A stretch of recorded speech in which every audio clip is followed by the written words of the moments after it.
शुभ सकाळ. मी कोमल अवताडे, MBA द्वितीय वर्षाची विद्यार्थिनी. आज आपल्याला लाभलेल्या प्रमुख पाहुण्यांचा परिचय करून देत आहे. आज आपल्याला लाभलेले प्रमुख पाहुणे डॉक्टर श्रीराम यशवंत गडकर सर. हे मूळचे कसबा आरळे, तालुका करवीर, जिल्हा कोल्हापूर गावचे आहेत. सरांचे उच्च शिक्षण फर्ग्युसन महाविद्यालय तर MPhil पुणे विद्यापीठ येथे 1994 साली पूर्ण झाले. सरांनी दलित व दलितांनी लिहिलेल्या दलित कथा साहित्यांचा एक अभ्यास या विषयामध्ये 2010 साली PhD पूर्ण केली आहे. सुंदर प्रवास, कायमग्नता, प्रतिभा एक दृष्टिक्षेप ही सरांची प्रकाशित पुस्तके. पुरस्कारांमध्ये मणिरत्न शिक्षक गौरव पुरस्कार, राष्ट्रवादी गुणवंत शिक्षक पुरस्कार, शिक्षण महर्षी तांबडकाका पुरस्कार इत्यादी मिळाले आहेत. सरांनी विविध शाळा महाविद्यालयामध्ये तसेच अनेक गावांमध्ये प्रासंगिक व्याख्याने सुद्धा दिली आहेत. सरांनी तब्बल 50हून अधिक गडकिल्ल्यांना भेटी दिल्या आहेत. सरांना लहानपणापासूनच सायकल स्वारीची आवड आहे. सरांनी वयाच्या 18व्या वर्षापर्यंत 565 किलोमीटर सायकल स्वारी केली आहे. सरांनी विद्याप्रतिष्ठानच्या कला विज्ञान व वाणिज्य महाविद्यालयामध्ये महाविद्यालयाच्या स्थापनेपासून ते डिसेंबर 2019 पर्यंत तब्बल 25 वर्षे मराठी विभाग प्रमुख म्हणून काम पाहिले व आजही ते प्राध्यापक म्हणून कार्यरत आहेत. सरांनी सांस्कृतिक विभाग प्रमुख, प्रसिद्धी विभाग प्रमुख, विद्यार्थ्यांचे कार्यकारी संपादक, वसतिगृह प्रमुख, केंद्र कार्यवाहक, विद्यार्थी कल्याण अधिकारी, कला मंडळ प्रमुख, अस्थायी समिती सदस्य इत्यादीचे विभाग प्रमुख म्हणून काम पाहिले आहे. अशा या प्रमुख पाहुण्यांचा परिचय करून देण्याची संधी मला दिली त्याबद्दल मी आभार व्यक्त करते. पुन्हा एकदा आपण सर्वजण डॉक्टर श्रीराम गडकर सरांचे टाळ्यांच्या गजरात स्वागत करूया.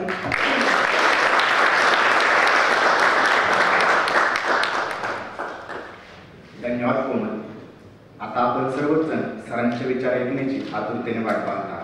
तरी सरांना विनंती करतो की माय मराठी या विषयावर त्यांच्या विचारसुमनांनी आम्हा सर्व विद्यार्थ्यांना मंत्रमुग्ध करावे. Please sir.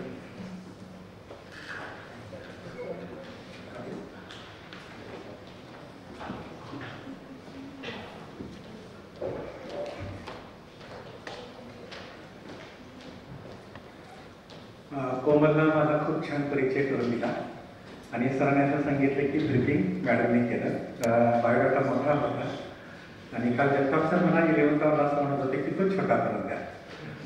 पण सर गेले 2-3 दिवस फार बिझी होतो. परवा शिवजयंती, आमच्या महाविद्यालयात प्रभात फेरी, नंतर प्रवीणदादांचं व्याख्यान, त्याच्यानंतर पाटी नावाची एकांकिका, त्याच्यानंतर दुपारनंतर आमच्या एका मित्रानं, पुरोगामी विचारांच्या मित्रानं, अभय दरेकर नावाच्या मित्रानं शिवजयंतीच्या मुहूर्तावर त्यानं त्याच्या ग्रहामध्ये आगळा वेगळा ग्रहप्रवेश केला. तर त्या आगळ्या वेगळ्या ग्रहप्रवेशासाठी आम्ही काही प्राध्यापक मंडळी गेलो. काल दिवसभर खूप बिझी होतो. संध्याकाळी गदिमामध्ये इंजिनिअरिंग कॉलेजच्या नृत्य स्पर्धेचं मी परीक्षण करत होतो. त्यामुळे मला माझा बायोडाटा ब्रीफ करता आला नाही. पण मी आज ठरवलं की माझा बायोडाटा मी छोटा करणार आहे आणि इथून पुढे कोणाला ते कुठेही व्याख्यानाला जाताना तो तयार दिला पाहिजे. तरी सर मॅथला मी जो माझा CV सबमिट केला होता तो 92 पानांचा होता. 92 पानांचा मी माझा CV सबमिट केला आणि तो आता आमच्या महाविद्यालयाच्या वेबसाईटला पण आहे. असं तो खूप छान वाटला. खूप छान बायोडाटा तयार करून दिला आणि सर मला असं सांगत होते की ती आमची विद्यार्थिनी आहे, आमच्या महाविद्यालयाची माझी विद्यार्थिनी आहे आणि खूप दिवसांनी मला माझा कुणीतरी इतका चांगला परिचय करून देत आहे याचं प्रत्यंतर आला. खूप छान वाटलं. बहुतेक समोर शूटिंग पण सुरू आहे. मला खात्री आहे की मला ते नंतर द्या. माझं YouTube चॅनेल आहे. तिने जो परिचय करून दिला तो मी माझ्या YouTube चॅनेलवर मी अपलोड करतो आहे. VIITचे डायरेक्टर डॉक्टर आनंद देशमुख ज्यांनी मला निमंत्रण केलं ते आमचे मित्र निंबाळकर सर. सोबत माझं ज्यांनी स्वागत केलं ते डॉक्टर सागर निंबाळकर, संतोष पारख सर, महाविद्यालयाचे सर्व प्राध्यापक मित्र.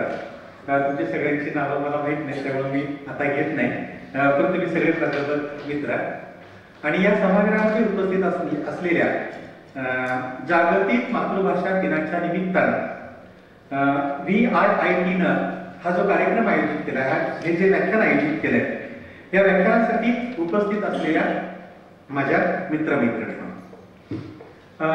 ज्यावेळेला जगताप सरांनी निमंत्रण दिलं किंवा त्याच्या आधी आरसूळ सर पण फार वेळेला निमंत्रण देत होते, मध्यंतरी मी देशमुख सरांना एका पालकांच्या सोबत एका ऍडमिशनच्या निमित्तानं आलो, त्यावेळेला सरांनी आग्रह केला होता की तुम्ही आमच्याकडं एखादं व्याख्यान द्या.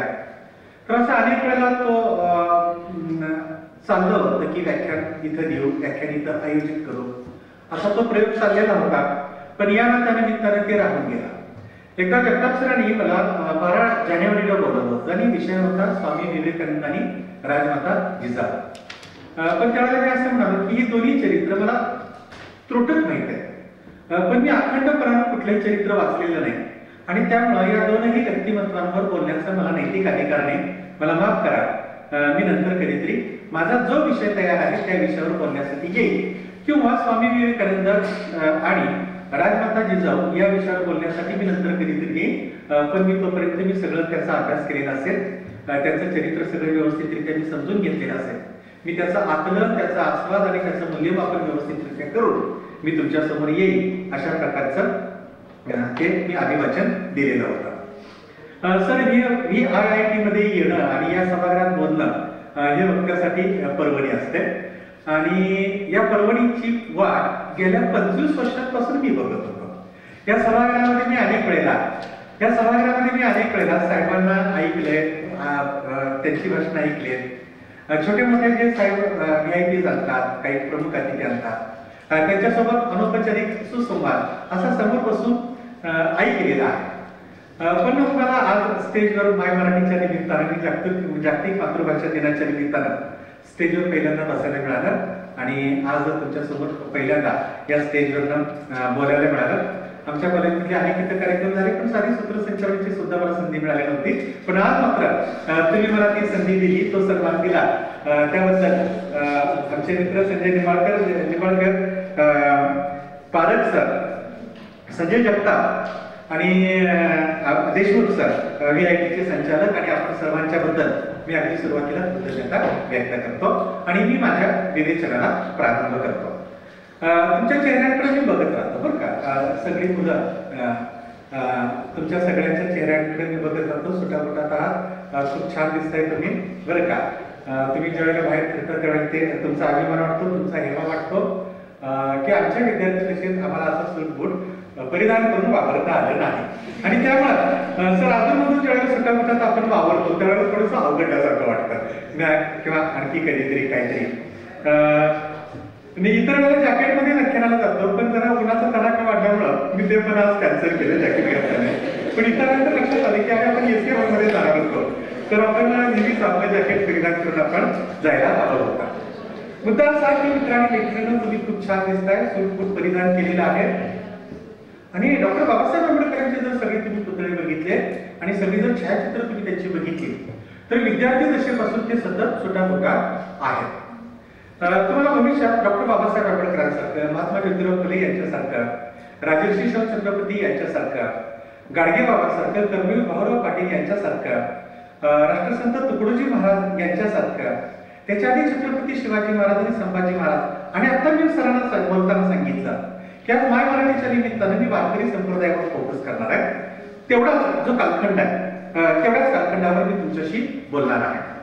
मित्रांनी मैत्रिणी, या सगळ्यांनी अखिल मानवजातीच्या कल्याणाची कार्य केली आणि मला खात्री आहे की इथलं शिक्षण प्राप्त करून, विद्याप्रतिष्ठानच्या परिवारातलं शिक्षण प्राप्त करून, सूटबूट परिधान करून तुम्ही हे फार चांगल्या प्रकारचं शिक्षण प्राप्त करणार आहात आणि इथून आकाशाला गवसणी घालण्यासाठी आणि ती गवसणी घालता घालता अखिल मानवजातीच्या कल्याणाचं कार्य करण्यासाठी मित्रांनी मैत्रिणींनो तुम्ही सज्ज होणार आहात. माझा मुद्दा असा की जोपर्यंत तुमचे डोळे बोलके आहेत, तुमची बॉडी लँग्वेज बोलकी आहे, तोपर्यंत मी बोलत राहणार आहे. सरांनी मला किती वेळ बोलायचं ते सांगितलेलं आहे बरं का. पण मी तुमच्या चेहऱ्याचा, तुमच्या बॉडी लँग्वेजचा आणि तुमच्या डोळ्यांचा अंदाज घेणार आणि तो अंदाज घेत घेत मित्रांनी मैत्रिणींनो तुमच्याशी मी बोलत राहणार. संत बहिणाबाई नावाचे तुकारामांची शिष्या होती आणि ती तुकारामांची शिष्या वारकरी संप्रदायाचा इतिहास सांगत असताना असं म्हणते, संत कृपा झाली इमारत फळाली ज्ञान, संत कृपा झाली इमारत फळाली, ज्ञानदेवे रचिला पाया उभारिले देवालया, नामा तयाचा किंकर तेणे रचिले द्यावर, जनार्दनी एकानाथ थांब दिदल असे भागवत, तुका झाला से कळस भजन करारे सावकाशी. आणि मग तुकारामांची बहिणी शिष्या बहिणाबाई स्वतःबद्दल बोलताना म्हणते, बहिणी म्हणे फडकती ध्वजा निरूपणा केले ओझा. या अभंगातून बहिणाबाई काय सांगते? दोन बहिणाबाई आपल्याकडे होत्या. एक तुकारामांची शिष्या बहिणाबाई, जिचा अभंग मी आता तुम्हाला सांगितला, आणि दुसरी एक बहिणाबाई होती की बहिणाबाई चौधरी, जिनं आपल्या कवितेमधून सांगितलं, आधी हाताला चटके तेव्हा मिळते भाकर, असं भाकरीचं वर्णन करताना तिनं ते सांगितलं. किंवा ती एका ठिकाणी म्हणते, मन वडाय वडाय उभ्या पिकात ढोर, किती हाकल हाकला तिरी येते पिकावर. म्हणजे अजून सिग्मंड फ्राईडचा शोध लागला होता का नव्हता माहित नाही. सिग्मंड फ्राईडनं मनोविज्ञानामध्ये काम केलं होतं की नाही मला माहित नाही, पण त्या कालखंडामध्ये माणसाचं मन कसं असतं हे अशिक्षित बहिणाबाई आपल्या मातीमध्ये, विदर्भाच्या मातीमध्ये, खानदेशाच्या मातीमध्ये अशा प्रकारचं सायकॉलॉजी, अशा प्रकारचं सायकॉलॉजीचं तत्वज्ञान, अशा प्रकारचे मनोविज्ञानाचे सिद्धांत मांडताना आपल्याला ती दिसून येते. तर ही बहिणाबाई तुकारामांची शिष्या होती आणि त्या तुकारामांच्या शिष्यानं वारकरी संप्रदायाचा हा इतिहास आपल्या अभंगामधून अतिशय कमी शब्दांमधून हा खूप चांगल्या प्रकारचा इतिहास तिनं सांगितलेला आहे. मित्रांनो मैत्रिणींनो, आता मला निंबाळकर सर आणि पालक सर असं सांगत होते, तुमचे संचालक सर पण असं सांगत होते की तुमच्याकडे आता निबंध लेखन स्पर्धा आहे, तर त्या निबंध लेखन स्पर्धेमध्ये सर तुम्ही अभिजात मराठीचा पण उल्लेख केलेला आहे. मित्रांनो मैत्रिणींनो, जागतिक मातृभाषा दिन आहे. त्या मातृभाषेच्या निमित्तानं मी फक्त मराठीबद्दल बोलतो आहे बरं का. आपली मातृभाषा मराठी म्हणून मराठीबद्दल मी आपल्याशी बोलतो आहे. 21 फेब्रुवारी हा जागतिक मातृभाषा दिन. एक 3 दिवस आपण लक्षात ठेवा बरं का, आपण ती गडबड करतो. 21 फेब्रुवारी हा जागतिक मातृभाषा दिन. 27 फेब्रुवारीला काय असतं? 27 फेब्रुवारी मराठी, मी दुरुस्ती करतो, मराठी भाषा गौरव दिन. मराठी भाषा गौरव दिन 27 फेब्रुवारी आता जवळच येतो तो. आणि 1 मेला आपण मराठी राजभाषा दिन साजरा करतो. महाराष्ट्र दिन, राजभाषा दिन, मराठी राजभाषा दिन आणि त्या दिवशी कामगार दिन असतो 1 मेला. सरांनी माझं तिथलं व्याख्यान ऐकलं होतं आणि सरांना ते भाषण खूप आवडलेलं होतं आणि त्यामुळे त्यांनी संजय जगताप सरांकडे खूप वेळेला अशा प्रकारचा आग्रह पण केलेला होता. तर हे 3 दिवस भाषांच्या बाबतीमध्ये 3 दिवस आपण लक्षात ठेवूया आणि ते जे शब्द आहेत ते शब्द काळजीपूर्वक आपण लक्षात ठेवूया. युनेस्कोने ठरवलं की जगाच्या पाठीवरच्या बऱ्याच भाषा आता लोप पावत चाललेल्या आहेत. त्यामुळे 1999 साली त्यांनी असं ठरवलं, 17 नोव्हेंबर काहीतरी तारीख आहे, 16-17 नोव्हेंबर, एका परिषदेमध्ये त्यांनी असं ठरवलं की इथून पुढे आपण 21 फेब्रुवारी हा दिवस जागतिक मातृभाषा दिन म्हणून आपण साजरा करूया. आईच्या भाषेत आपण बोललो की आपल्याला सगळं समजतं, लवकर समजतं, मूळ ते बोलायला लागतं. ते नंतरच्या कालखंडात भाषेच्या माध्यमातून कर्तृत्ववान होतं. भाषेच्या माध्यमातून माणूस संस्कृतीचा विकास करतो, माणसाचा विकास होतो, संस्कृतीचा विकास होतो. आणि मगाशी मी जे तुम्हाला महात्मा गौतम बुद्ध यांचं जे सूत्र सांगितलं त्या सूत्राच्या माध्यमातून नंतर ते मूळ अखिल मानवजातीच्या कल्याणाचं कार्य करायला लागतं. तुम्हाला स्वामी विवेकानंद माहिती आहे, तुम्हाला शिकागो परिषद माहिती आहे, धर्म परिषद माहिती आहे. त्या धर्म परिषदेत विवेकानंदांनी जे 5 शब्दांचा उच्चार केला होता त्याच्यानंतर जो टाळ्याचा कडकडाट झाला होता तो कडकडाट मित्रांनी मैत्रिणी तुम्हाला सगळ्यांना माहिती आहे की ज्या धर्म परिषदेमध्ये विवेकानंदांना प्रवेश दिला जात नव्हता पण नंतरच्या कालखंडात प्रवेश मिळाला. विवेकानंद 16-17 वर्षांचा हा तरुण मुलगा बोलायला उभं राहायला त्याने सुरुवात केली आणि पहिले जे 5 शब्द होते त्या 5 शब्दातच त्यानं ती धर्म परिषद जिंकली होती. भाषा काय करते बघा, my sisters and brothers of America, हे ते 5 शब्द होते आणि त्या 5 शब्दांना टाळ्याचा कडकडाट झाला होता आणि त्याच्यानंतर त्या धर्म परिषदेमध्ये वक्तृत्वाच्या माध्यमातून, भाषेच्या माध्यमातून त्यांनी ती सभा जिंकलेली होती. मुद्दा असा की भाषा फार महत्वाची आहे. भाषेतून आपल्याला अभिव्यक्त होता येतं, व्यक्त होता येतं, आपल्या मनातलं खूप काही चांगलं सांगता येतं, आपल्या मनातली सुख दुःख सांगता येतं. आपल्याला सर्वांना माहितच आहे बघा की आपल्याला आनंद झाला तरी आपल्यासोबत कुणीतरी हवावंसं वाटतं आणि आपल्याला दुःख झालं तरी आपल्यासोबत कुणीतरी हवावंसं वाटतं. आपण हे सुख दुःख हे जे व्यक्त करतो ते भाषेच्या माध्यमातून करतो. आज जागतिक मातृभाषा दिन आहे, त्यामुळं मातृभाषेबद्दल आपण बोलतोय आणि मातृभाषेमध्ये आपली मातृभाषा मराठी आहे म्हणून मी मराठीबद्दल बोलतोय. मराठी खूप व्यापक आहे, खूप मोठी आहे आणि म्हणून मी परवा जगताप सरांना पण सांगितलं, संजय जगताप सरांना पण सांगितलं आणि आता आम्ही चहा पान घेत असताना मी देशमुख सरांना पण सांगितलं की मी त्याच्यातला फक्त वारकरी संप्रदाय, आपण पंढरपूरच्या पंचक्रोशीतले म्हणून फक्त वारकरी संप्रदाय आणि त्या वारकरी संप्रदायानं या पुरोगामी महाराष्ट्राची जी जडणघडण केली तेवढ्या पुरतं मी आज मर्यादित तुमच्याशी बोलतो आहे. त्याच्या आधी अभिजात भाषाबद्दल मी तुमच्याशी बोलत होतो. तुम्हाला सर्वांना माहिती आहे की आपल्याला केंद्र सरकारनं मराठी भाषेला अभिजात भाषेचा दर्जा दिला. अभिजात भाषेचा दर्जा देण्यासाठी त्याच्यातली सर्वात महत्वाची अट अशी होती की तुमची भाषा 2000 वर्षांपूर्वीची जुनी असली पाहिजे. तर रंगनाथ पठारेंची समिती होती, त्या समितीवर सेक्रेटरी म्हणून, सचिव म्हणून हरी नरकेनी काम केलं. दुर्दैवानं अभिजात मराठी भाषेचा दर्जा मिळत असताना हरी नरके हयात नव्हते, ती चुटपुट लागून राहिली. पण त्यांनी प्रचंड स्ट्रगल केला, प्रचंड संशोधन केलं, साधने मिळवली आणि त्याच्यानंतर तशा प्रकारचा रिपोर्ट तयार केला. केंद्र सरकारनं तो दिला. 2014 पासून आपण त्याचा पाठपुरावा करत होतो.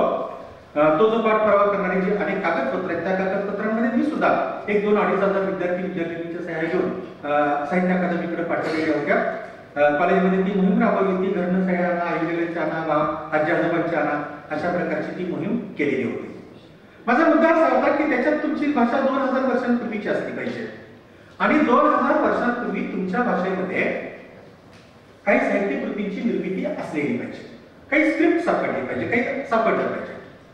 रंगनाथ पठारेंच्या समितीनं आणि हरी नरकेनी त्याच्यात पुढाकार घेऊन ते खूप चांगलं शोधलं. त्याच्यामध्ये गाथा सप्तशती नावाचा एक ग्रंथ खूप जुना सापडला. 2000 वर्षांपूर्वीचा तो गाथा सप्तशती तो ग्रंथ सापडला आणि काही शिलालेख, ताम्रपट असं आपल्याकडे सापडलं आणि ते सगळे पुरावे दिले. मित्रांनी मैत्रिणींनो, आपण जुन्नरला जातो, आपण शिवनेरी किल्ल्यावर जातो, छत्रपती शिवाजी महाराजांच्या जन्मस्थळाचं आपण दर्शन करतो, घेतो, आपण तिथे कृतज्ञता व्यक्त करतो, छत्रपती शिवाजी महाराजांच्या नावाचा जय जयकार करतो, तसं आपण अंगीकारण्याचा प्रयत्न करतो. आता इथून पुढे कधी शिवनेरीला तुम्ही गेला तर आवर्जून तुम्ही नाणेघाटामध्ये जा. नाणेघाट प्रसिद्ध आहे, आता पर्यटन स्थळ म्हणून प्रसिद्ध आहे. तिथं उलटा जाणारा धबधबा, तो धबधबा पण प्रसिद्ध आहे. पण त्या नाणेघाटात जाऊन थोडंसं पाय वाटेने तुम्ही पुढे गेला तर तिथे एक गुहा आहे आणि त्या गुहेमध्ये आपल्याला तिथे एक शिलालेख सापडतो. तो 2000 वर्षांपूर्वीचा शिलालेख आहे. मी तो शिलालेख पाहून आलोय आणि हे सगळे पुरावे व्यवस्थितरित्या दिले. ती जी चेक लिस्ट असते, तो जो क्रायटेरिया असतो, ते सगळे क्रायटेरिया आपल्या समितीने ते पूर्ण केले, त्याचं डॉक्युमेंटेशन केलं आणि फार चांगल्या प्रकारचा प्रस्ताव केंद्र सरकारकडे सादर केला आणि केंद्र सरकारने आता 2024 मध्ये मला वाटतं 4 किंवा 5 ऑक्टोबर 2024 मध्ये आपल्या मातृभाषेला, आपल्या मराठीला अभिजात मराठी भाषेचा दर्जा जाहीर केला. मी माझ्यासहित तुमच्या सर्वांचं अभिनंदन करतो की आपल्या मराठी भाषेला अभिजात भाषेचा दर्जा मिळाला. या भारतातल्या फक्त 8च भाषांना तो दर्जा, आधी तो काहीतरी 3-4 भाषांना होता, आता काहीतरी तो 4-5 भाषांना मिळाला. एक 8-9 भाषांना फक्त तो दर्जा मिळालेला आहे आणि त्यापैकी एक मराठी आहे. त्या मराठीतला वारकरी संप्रदाय, त्या वारकरी संप्रदाय केंद्रित ठेवून मित्रांनो मी तुमच्याशी आता बोलतो आहे. हा जो वारकरी संप्रदाय, तो वारकरी संप्रदाय येण्याच्या आधी मराठीमध्ये मुकुंदराज नावाचा एक कवी होता आणि त्या कवीनं विवेक सिंधू नावाच्या एका ग्रंथाची निर्मिती केली. मी ज्यावेळेला विद्यार्थी दशेत होतो, 30-31 वर्षांपूर्वी, 30-32 वर्षांपूर्वी ज्यावेळेला विद्यार्थी दशेत होतो, त्यावेळेला तो जो मराठी वाङ्मयाचा इतिहास लिहिला गेला, प्राचीन मराठी वाङ्मयाचा इतिहास लिहिला गेला, त्या प्राचीन मराठी वाङ्मयाच्या इतिहासामध्ये आम्हाला असं सांगितलं की विवेक सिंधू हा मराठीतला पहिला ग्रंथ आहे. इतिहासाचा धाटोळा घ्यावा लागतो, तो शोधावा लागतो, त्याच्यात सातत्यानं त्याच्यात नवनवीन संशोधन होत असतं आणि ते नंतरच्या कालखंडात संशोधन झालं आणि मग आता गाथा सप्तशतीकडे मित्रांनी मैत्रिणींनो आपण येतोय. मुकुंदराजांचा विवेक सिंधू नावाचा जो ग्रंथ झाला तो इसवी सन 1889 मध्ये निर्माण झाला. पण आम्हाला त्यावेळेला शिकवलं, आमच्या सरांनी शिकवलं, आमच्या शिक्षकांनी शिकवलं, त्यावेळेला सातत्यानं सांगितलं आणि मी पण ज्यावेळेला तो ग्रंथ विद्यार्थ्यांना शिकवला त्यावेळेला मी माझ्या विद्यार्थ्यांना सातत्यानं असं सांगितलं की विवेक सिंधू इतका अभिजात ग्रंथ आहे, इतका दर्जेदार ग्रंथ आहे आणि मराठीतलं जे काही पहिलं पाऊल असेल ते पहिलं पाऊल इतकं दमदार असेलच असं नाही, त्याच्या आधी काही अडकळती पाऊल असण्याची शक्यता नाकारता येत नाही. आणि मग ते गाथा सप्तशतीच्या रूपानं आता तो ग्रंथ आपल्याला मिळालेला आहे. पण वारकरी संप्रदायाच्या अगोदर इसवी सन 1189 मध्ये विवेक सिंधू नावाचा मराठीचा पहिला ग्रंथ तयार झाला. त्याच्यानंतर त्यांनी परमामृत आणि पवन विजय या नावाचे परत आणखी 2 ग्रंथ लिहिले. हे ग्रंथ इतके अप्रतिम होते की त्यावेळेला इतिहास संशोधकांना प्रश्न पडला होता की मराठीतलं पहिलं पाऊल इतकं दमदार असणार नाही, त्याच्या आधी काही कदाचित असण्याची शक्यता नाकारता येत नाही. मित्रांनी मैत्रिणींनो, वारकरी संप्रदायाकडे जात असताना मी तुम्हाला थोडंसं महानुभाव पंथाकडे घेऊन जातो. महानुभाव पंथ आपल्यापैकी अनेक लोकांनी ऐकलं असेल, आपल्यापैकी कदाचित कुणाच्या तरी घरामध्ये एखादा महानुभाव पंथाचा साधक असण्याची शक्यता नाकारता येत नाही. तुम्ही जर कधी फलटणला गेला तर फलटणला गावामध्ये, जुन्या गावामध्ये, ज्या बाजूला आपण साताऱ्याला बाहेर पडतो, जुन्या कालखंडात एसटी तिथून बाहेर पडत होते, तर तिथं एका ओढ्याच्या काठावर महानुभाव पंथाचा मठ आहे. त्या मठामध्ये कधीतरी मित्रांनी मैत्रिणींनी तुम्ही जाऊन या. हे महानुभाव पंथ काय होता, वारकरी संप्रदायाच्या थोडासा आधीचा तो महानुभाव पंथ काय होता, त्यांची आचारसंहिता काय होती, त्यांचे गद्य ग्रंथ काय होते, त्यांचे कवितेचे ग्रंथ काय होते, त्यांचे साती ग्रंथ काय होते, या सगळ्या बाबींचं प्रत्यंतर तुम्हाला त्या निमित्तानं यायला लागेल. वारकरी संप्रदायाकडे जाण्यापूर्वी फक्त महानुभाव पंथातल्या 1-2 नोंदी फक्त तुमच्या समोर नोंदवतो आणि पुढे जातो. मराठीतला पहिला चरित्र ग्रंथ म्हणून महिमठाच्या लीळाचरित्र या ग्रंथाकडे आपण बघतो. महानुभाव पंथाची स्थापना महानुभाव पंथाची स्थापना गोविंद प्रभूंनी केली आणि त्या पंथाचा प्रचार आणि प्रसार नंतरच्या कालखंडात चक्रधर स्वामींनी केला.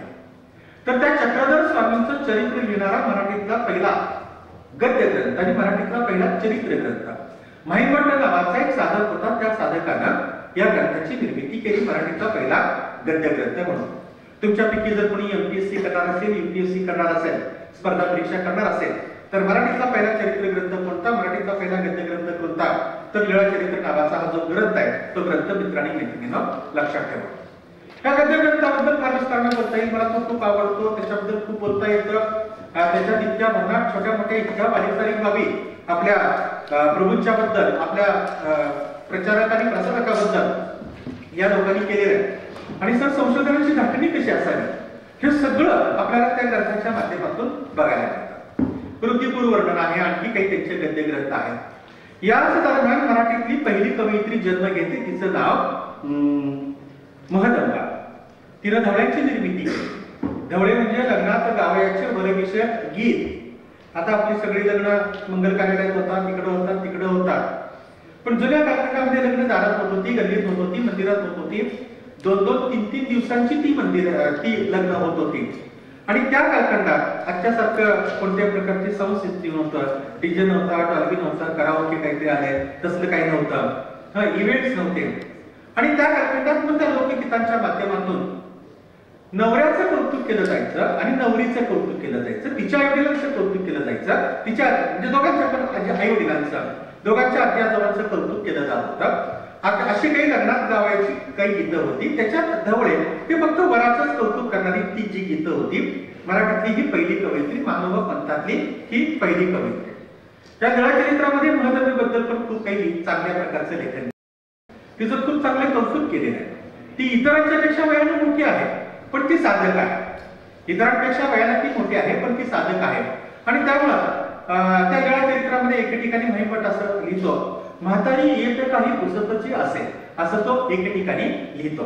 ते खूप चांगलं सारखे प्रश्न विचारत होती, त्याची चर्चा करत होती, चिकित्सा करत होती आणि त्याच्यानंतर ती खूप चांगल्या प्रकारचं लेखन करत होती. हे झालं पहिल्यांदा झाले गद्य ग्रंथ, नंतर झाली महदंबा कविता, महदंबेची कविता पहिली कवयित्री. आणि त्याच्यासोबत त्यांनी काही काव्य ग्रंथ लिहिले, त्याला त्यांनी साती ग्रंथ असं म्हटलं. त्याच्यात 7 ग्रंथ आहेत. श्रीकृष्ण ही त्यांची देवता आहे आणि त्या देवतेला अनुसरून, त्या देवतेला मध्यवर्ती मानून या 7 ग्रंथांची निर्मिती केलेली आहे. त्याच्यात शिशुपाल वध आहे आणि त्याच्यात रुक्मिणी स्वयंवर आहे.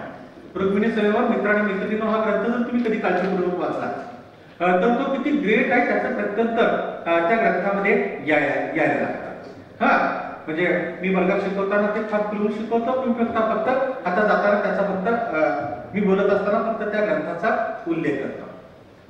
आणि याच्यानंतर मित्रांनो मैत्रिणींनो साधारणतः 13व्या शतकामध्ये इतर या महाराष्ट्रामध्ये वारकरी संप्रदायाची स्थापना झाली. या वारकरी संप्रदायाची स्थापना केली. मगाशी मी तुम्हाला एक अभंग म्हणून दाखवला. त्या अभंगामध्ये म्हटलंय, संत कृपा झाली इमारत फळाई, ज्ञानदेवी रचिला पाया. या वारकरी संप्रदायाचा पाया कोणी रचला? संत ज्ञानेश्वरांनी या वारकरी संप्रदायाचा पाया रचला. आणि त्याच्यावरचा कळस होण्याचं भाग्य संत तुकारामाला झालं. आता ज्ञानेश्वर आणि तुकाराम हा जो कालखंड एवढ्याच कालखंडापुरतं मी मित्रांनी मैत्रिणींनो तुमच्याशी बोलणार आहे. तर संत ज्ञानेश्वरांनी या वारकरी संप्रदायाचा पाया रचला. तो कृतीच्या माध्यमातून रचला, तो उक्तीच्या माध्यमातून रचला. आणि त्याच्या सोबतीनं संत ज्ञानेश्वरांच्या सोबतीनं संत नामदेव होते. संत नामदेवांचा जन्म इसवी सन 1270 आणि त्यांचं महापरिनिर्वाण झालं इसवी सन 1350. 80 वर्षांचं आयुष्य लाभलं. 80 वर्षांचं आयुष्य लाभल्यामुळे संत नामदेवाला या पंथाचा प्रचार आणि प्रसार खूप चांगल्या पद्धतीने करता आला. कृतीच्या माध्यमातून, उक्तीच्या माध्यमातून, विचारांच्या माध्यमातून, प्रबोधनाच्या माध्यमातून लोकांची मानसिकता बदलण्याच्या माध्यमातून त्यांना फार चांगल्या प्रकारचा प्रचार आणि प्रसार करता आला. म्हणून संत नामदेवांना पंढरपूर पासून घुमानपर्यंत जाता आला. सर मगाशी आपण गप्पा मारत होतो साहित्य संमेलनाबद्दल. तर घुमानला पण एके वर्षी साहित्य संमेलन झालं होतं. तुकारामांचे थेट वंशज प्राध्यापक सदानंद मोरे त्या संमेलनाच्या साहित्य संमेलनाच्या अध्यक्षपदी होते. तर 1270 साली संत नामदेवांचा जन्म, 1275 साली संत ज्ञानेश्वरांचा जन्म. आणि तुम्हाला सांगायला माहिती, मगाशी मी तुम्हाला सांगितलं की विवेकानंदांचं जे भाषण झालं ते वयाच्या साधारणतः 16व्या-17व्या वर्षी झालं. तुम्हाला सर्वांना माहिती आहे की स्वराज्याचा तरुण छत्रपती शिवाजी महाराजांनी तोरणा किल्ल्याला बांधलं ते वयाच्या 16व्या-17व्या वर्षी बांधलं. 16व-17व वर्ष हे क्रांती करण्याचं वय असतं. रक्तरंजित क्रांतीच असं नाही, पण आध्यात्मिक क्रांती, सांस्कृतिक क्रांती, राजकीय क्रांती आणि मी जे सूत्र मगासपासून म्हणतो, अखिल मानव जातीच्या कल्याणाचं कार्य करण्यासाठी ज्या ज्या प्रकारची क्रांती करावी लागते त्या त्या प्रकारची क्रांती करण्याचं काम, क्रांती करण्याचं मित्रांनी मैत्रिणींनो हे ते वय असतं. संत ज्ञानेश्वरांनी माय मराठी हा विषय तिथून येतो. संत ज्ञानेश्वरांनी जी ज्ञानेश्वरीची निर्मिती केली ती वयाच्या 16व्या वर्षी केली, इसवी सन 1290 मध्ये. ज्ञानेश्वरीच्या शेवटच्या वेळीमध्ये संत ज्ञानेश्वर आपल्या लेखनाचा कालखंड सांगत असताना असं म्हणतात, शके 12 तर ते टीका केली ज्ञानेश्वरी, सच्चिदानंद बाबा आदरे लेखकू झाला. जे शके 1212 तुम्हाला सर्वांना कदाचित माहित असेल. तुम्ही तुमचं सर्वांचं मॅथ्स रिजनिंग चांगलं आहे, तुमचं सर्वांचं लॉजिक चांगलं आहे. आपलं शक 78 वर्षांनी पाठीमागे आहे आणि इसवी सन शकापेक्षा 78 वर्षांनी पुढे आहे. शके 1212 त्याच्यात 78 वर्ष मिळवली तर इसवी सन 1290 येतं. इसवी सन 1290 मध्ये संत ज्ञानेश्वरांनी ज्ञानेश्वरी सारखं देशिकार लिहिणं जन्माला घातलं.